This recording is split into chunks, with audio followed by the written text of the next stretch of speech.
avant de faire la concordance, il faut comprendre d'où peut venir la différence entre les deux résultats.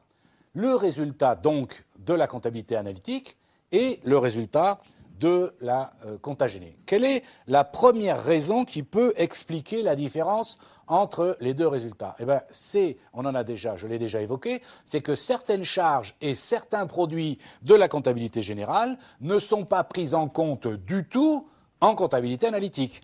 Par exemple, comme je vous disais tout à l'heure, les charges exceptionnelles et les produits exceptionnels, par exemple, les comptes VCEAC 675, 775, les amendes, etc., les charges exceptionnelles, on n'en tient pas compte en comptabilité analytique. De la même façon, par exemple, les dépréciations sur titres que l'entreprise a pu constater en comptabilité analytique, vous comprenez bien que je ne vais quand même pas l'intégrer dans le coût de revient de la table que je fabrique. Ça n'a rien à voir. Et pourtant, ce sont bien des charges qui existent en comptabilité générale. Ben ça, c'est la première raison qui peut expliquer la différence entre les deux résultats. Certaines charges ou certains produits qui existent réellement n'ont pas été intégrés dans le calcul des coûts et n'ont pas été intégrés à juste titre. Bien sûr, je ne parle pas d'oubli là, je parle à juste titre.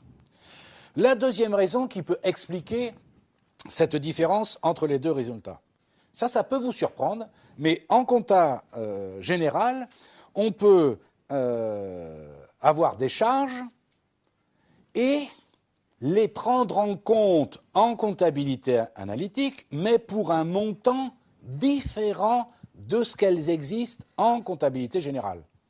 Qu'est-ce qu'il nous raconte encore? Ben oui, il y a un exemple très simple. Très simple, les amortissements.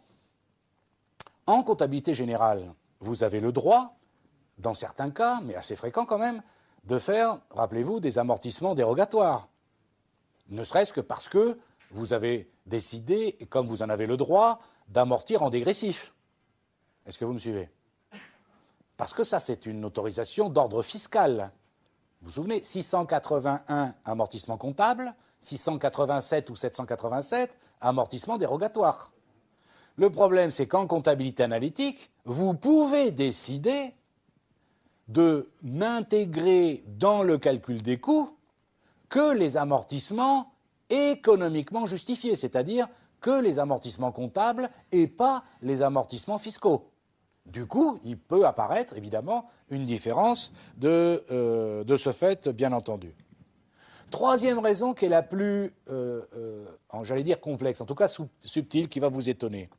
En comptabilité analytique, on peut tenir compte de charges que je mets entre guillemets qui n'existent pas en comptabilité générale. Vous allez dire comment c'est possible? Et vous allez voir, je vais vous donner un exemple concret par la suite.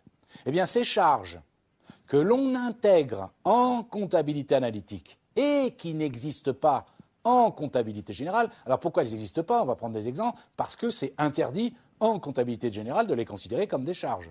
Mais nous, on va dire, nous, on veut que ce soit des charges. On veut en tenir compte. Eh bien, on appelle ces charges supplétives.